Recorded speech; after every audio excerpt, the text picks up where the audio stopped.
नमस्कार प्रिय विद्यार्थियों। हमने मानवीय करुणा की दिव्य चमक के लेखक सर्वेश्वर जी के कृतित्व और व्यक्तित्व को जाना और आज हम उनके द्वारा रचित इस संस्मरण को पढ़ेंगे।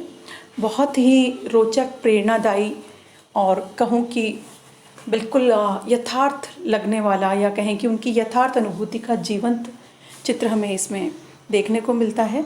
मानवीय करुणा की दिव्य चमक संस्मरण सर्वेश्वर जी ने फादर कामिल बुल्के, जो कि बेल्जियम के रैम्स चैपल से भारत आए थे और भारत भूमि को ही उन्होंने अपनी कर्म भूमि बनाया, उनसे जुड़े हुए उनके यादों को उन्होंने इस संस्मरण में शब्दबद्ध किया है। फादर बुल्के थे तो विदेशी, लेकिन उन्होंने भारत को ही अपनी कर्मभूमि बनाकर अपना जीवन भारत को ही समर्पित कर दिया था। तो लेखक ने उनके संबंध में कहा है कि जब तक राम कथा है तब तक बुल्के को भूला नहीं जा सकता। ऐसे ही उनका हिंदी प्रेम भी जो है वो अविस्मरणीय है। हिंदी के उन्नयन के लिए उन्होंने अथक प्रयास किए। तो आइए प्रारंभ करते हैं हम मानवीय करुणा की दिव्य चमक। फादर को जहरबाद से नहीं मरना चाहिए था। जिसकी रगों में दूसरों के लिए मिठास भरे अमृत के अतिरिक्त और कुछ नहीं था, उसके लिए इस जहर का विधान क्यों? यह सवाल किस ईश्वर से पूछें? प्रभु की आस्था ही जिसका अस्तित्व था, वह देह की इस यातना को की परीक्षा उम्र की आखिरी देहरी पर क्यों दे? एक लंबी पादरी के सफ़ेद चोंगे से ढकी आकृति सामने है। गोरा रंग, सफ़ेद झाई मारती भूरी दाढ़ी, नीली आंखें, बाहें खोल गले लगाने को आतुर। इतनी ममता, इतना अपनत्व इस साधु में अपने हर एक प्रियजन के लिए उमड़ता रहता था।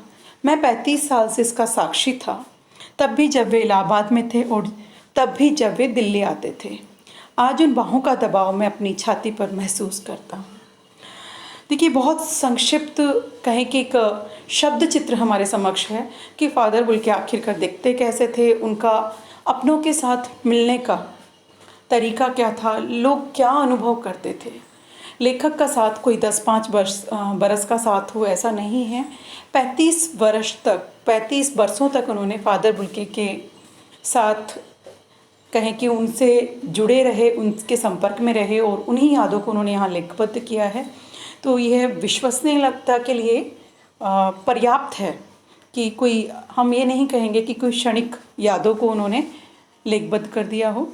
और जैसी शब्द चित्र उन्होंने केरा, उससे पता लगता है कि फादर बुल्के दया और करुणा की मूर्ति थे।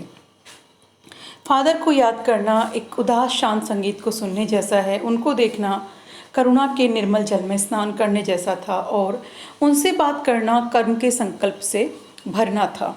मुझे परिमल के वे दिन याद आते हैं जब हम एक सब पारिवारिक रिश्ते में बंधे थे, जिसमें बड़े फादर बुल्के थे।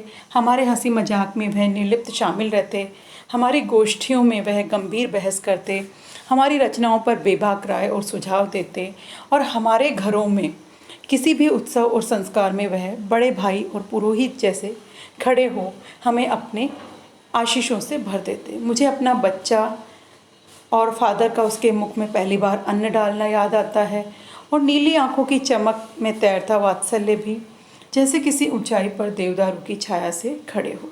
देखिए, कितनी उपमाएं उन्होंने फादर को दी है। ये उनके व्यक्तित्व को निरूपित करने के लिए पर्याप्त होंगी कि फादर को याद करना एक उदास शांत संगीत को सुनने जैसा था।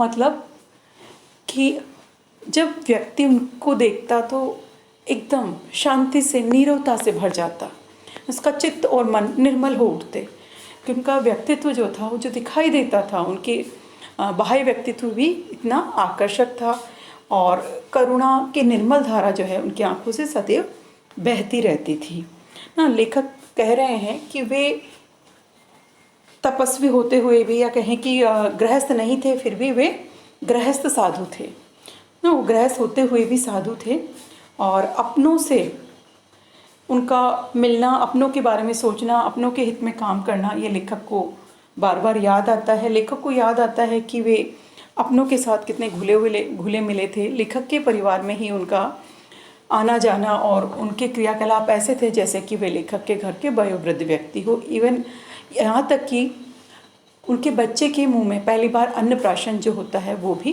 फादर ने ही किया है। कहाँ से शुरू हो। इलाहाबाद की सड़कों पर फादर की साइकिल चलती दिख रही है।